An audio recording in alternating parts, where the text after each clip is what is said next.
상상해보세요. 어느 날 갑자기 전 세계의 공장이 멈춥니다. 스마트폰이 더 이상 만들어지지 않고 자동차 생산 라인이 서고 병원의 MRI가 꺼집니다. 비행기 예약 시스템이 다운되고 은행 전산망이 마비됩니다. 영화 속 이야기 같죠? 근데 이건 실제로 일어날 뻔한 일입니다. 2020년 코로나 팬데믹 때 반도체 하나가 부족해서 전 세계가 패닉에 빠졌던 거 기억나시나요? 그 작은 조각 하나, 반도체. 이게 지금 대한민국에 역대급 돈을 버려주고 있습니다. 2026년 2월 한 달, 반도체 수출 251억 6천만 달러. 전년 대비 160.8% 폭증. 역대 월간 최대 기록이에요. 우리나라 전체 수출의 37.3%, 거의 4개 중 하나가 반도체입니다. SK하이닉스 주가는 100만 닉스가 되었고 삼성전자는 시총 1000조 원을 넘기며 천조전자가 됐습니다.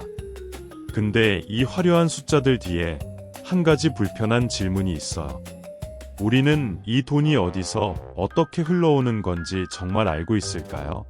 HBM사가 뭔지, 파운드리가 뭔지, TSMC가 왜 무서운 건지, 이 단어들이 익숙하면서도 설명하기 어렵다면 오늘 이 영상이 딱 필요한 시점입니다. 반도체라는 세계를 하나의 왕국으로 비유해 볼게요. 이 왕국에는 세 개의 귀족 가문이 있습니다. 첫 번째 가문은 천재 건축가 집안, 팹리스입니다. 이들은 세상에서 가장 정교한 설계도를 그립니다. 엔비디아, 퀄컴, AMD가 여기 속해요. 근데 재미있는 건 이 천재들에게 공사 현장이 없다는 겁니다. 공장이 단 하나도 없어요. 머리에서 나온 도면만으로 수백조 원짜리 기업이 된 거예요. 두 번째 가문은 최고급 시공사 집안, 파운드리입니다. 건축가가 그린 도면을 받아서 실제 건물을 올려주는 역할이에요. 이 동네의 절대 1인자가 대만의 TSMC입니다. 파운드리 시장의 71%를 혼자 가져가고 있어요. 2위가 삼성전자인데 점유율이 7%도 안 됩니다. 10배 차이예요. 3위는 중국의 SMAC 5% 정도를 차지하고 있고요. 결국 엔비디아의 AI 칩이든 애플의 아이폰 두뇌든 첨단 칩을 만들려면 사실상 TSMC를 거쳐야만 현실이 되는 구조인 겁니다. 근데 여기서요. 삼성전자가 파운드리 2위라며? 그러면 삼성도 시공사 가문 아니야? 라고 생각하실 수 있어요. 맞습니다. 그래서 삼성전자가 특별한 거예요.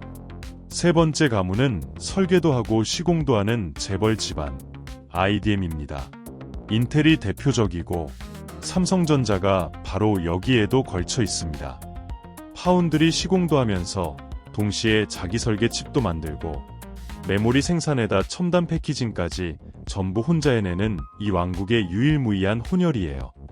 쉽게 말해 삼성전자는 시공사이면서 동시에 건축가이고 인테리어 업체이기까지 한 이 왕국에서 가장 독특한 위치에 있는 가문인 겁니다.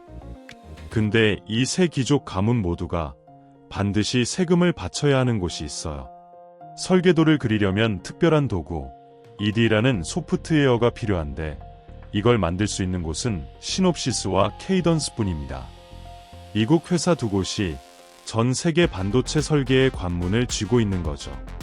결국 이 왕국은 겉으로 보면 화려한 축제지만 안으로 들여다보면 소수의 문지기가 출입을 통제하는 철저한 계급 사회입니다. 뛰어들고 싶어도 문이 열리지 않는 사람이 대부분이에요. 이것이 반도체 세계의 가장 냉혹한 첫 번째 규칙입니다. 이 왕국의 구조를 알았으니 이제 다음 질문으로 넘어가야 합니다. 이 칩들은 대체 어떤 말을 쓰는 걸까요?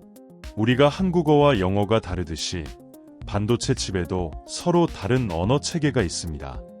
전문 용어로 ISA, 쉽게 말해 칩의 모국어라고 생각하시면 돼요. 현재 세계 반도체 시장에서 통용되는 언어는 크게 세 가지입니다. 인텔이 주도하는 X86은 힘이 센 대신 전력을 많이 먹는 파워형이에요. 40년 넘게 PC와 서버 세계를 지배해왔죠. 영국의 ARM은 전력 효율이 극도로 뛰어난 가벼운 언어로 전 세계 스마트폰의 98% 이상이 이걸 씁니다. 애플도, 삼성도, 퀄컴도 ARM에 로열티를 냅니다.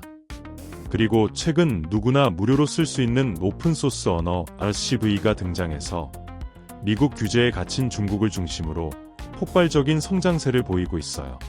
이 새 언어가 공존하지만 오랫동안 절대적인 경계선이 있었습니다. 고성능 PC는 X86, 모바일은 ARM, 이건 업계의 헌법이나 다름없었어요.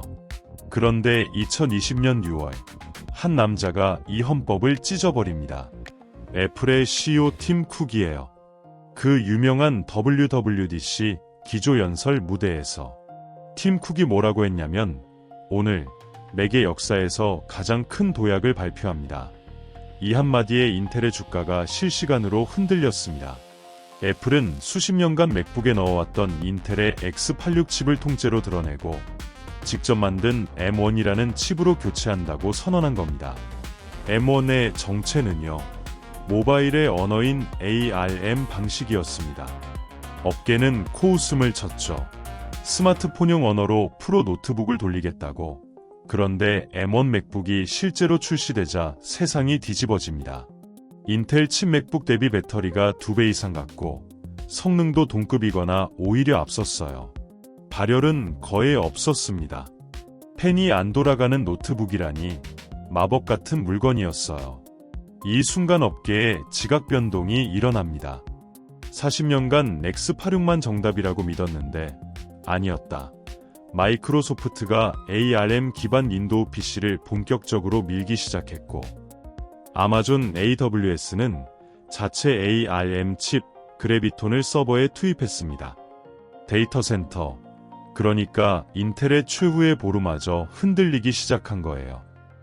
인텔의 입장에서는 이건 왕국의 성벽에 금이 간 사건이었습니다.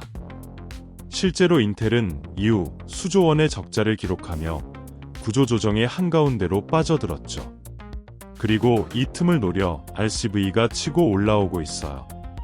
사용료가 없으니 반도체 자립을 꿈꾸는 중국에게는 유일한 탈출구나 다름없거든요.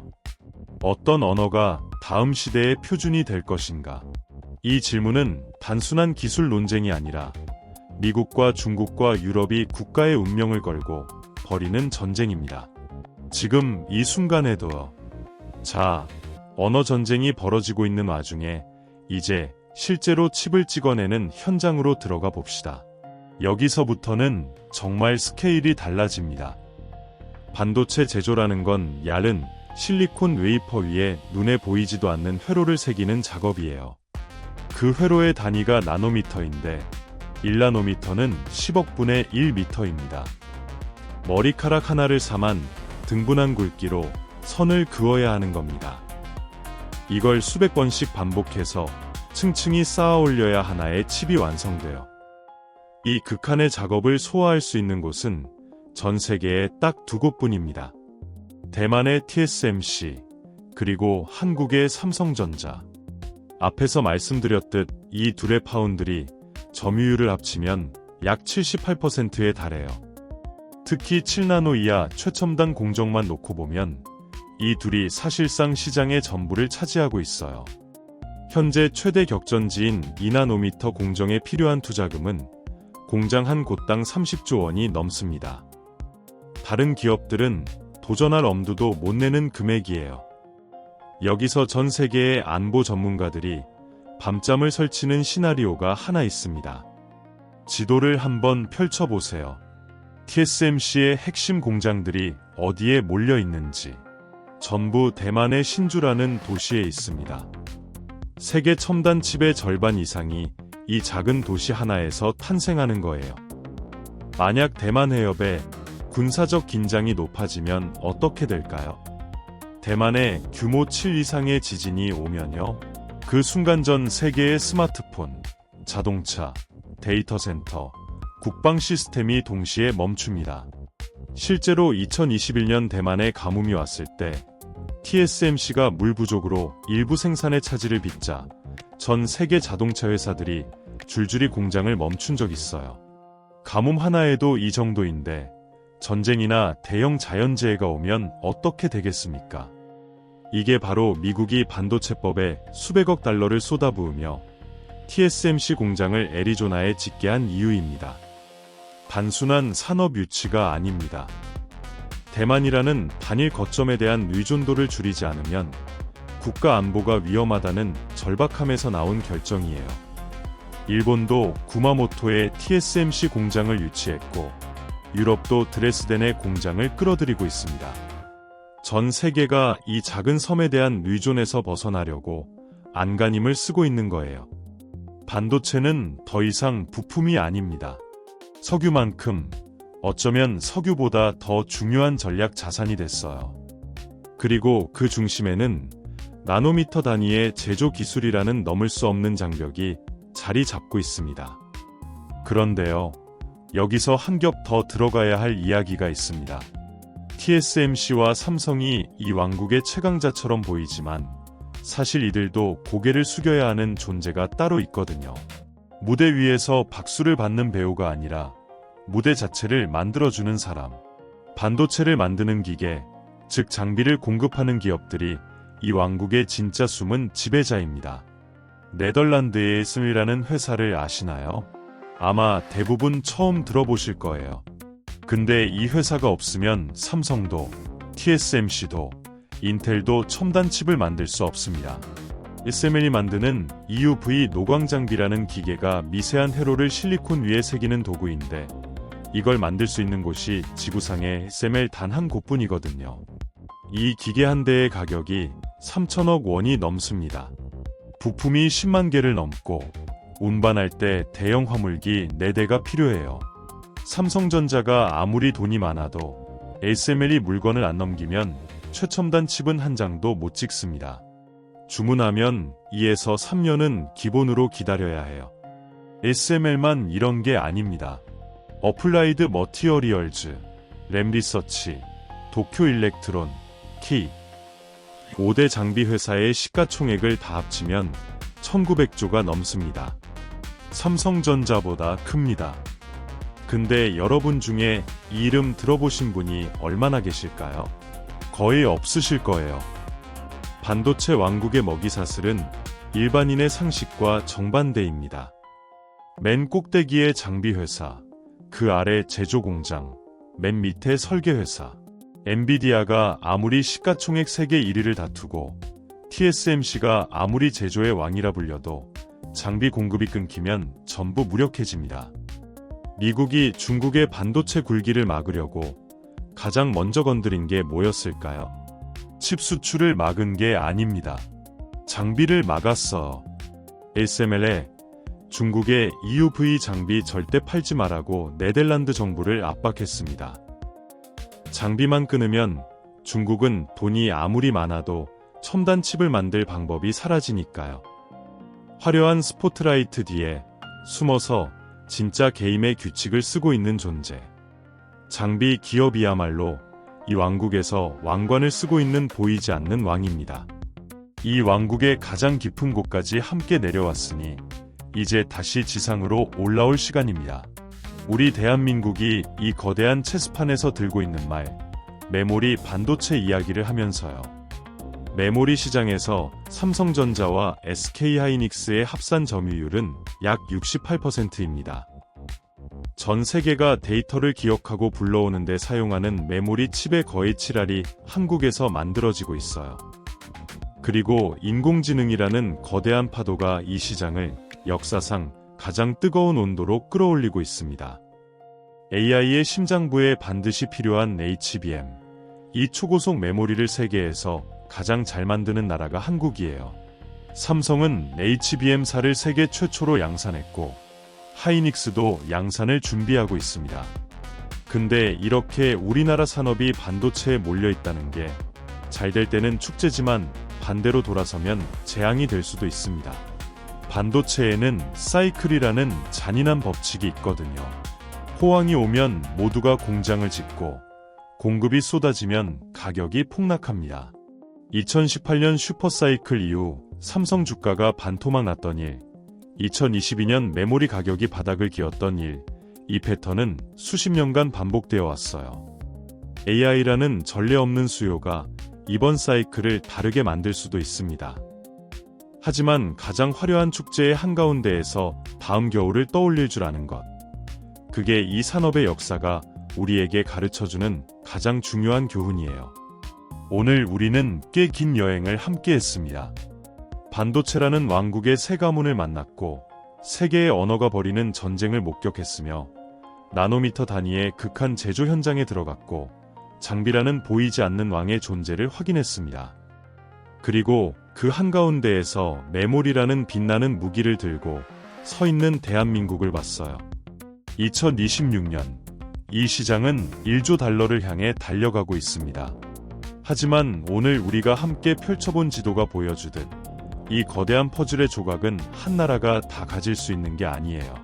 설계 도구는 미국, 장비는 유럽과 일본, 제조는 대만, 메모리는 한국. 이 촘촘한 분업과 견제의 구조 위에서 각국이 자기 조각을 지키기 위해 싸우고 있습니다. 잠시 눈을 감고 생각해 보세요. 여러분의 주머니 속 스마트폰 안에 미국의 설계와 대만의 제조와 네덜란드의 장비와 한국의 메모리가 전부 들어가 있습니다. 손톱보다 작은 그 칩 하나에 5나라의 운명이 얽혀 있는 거예요. 오늘 이 영상이 여러분에게 하나의 렌즈가 되었으면 합니다.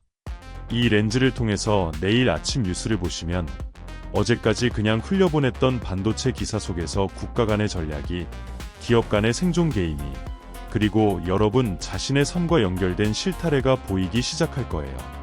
눈에 보이지도 않을 만큼 작은 실리콘 조각 하나. 이 안에 담긴 거대한 우주를 이해하게 된 지금, 여러분이 세상을 보는 눈은 오늘 이전과 분명히 달라져 있을 겁니다.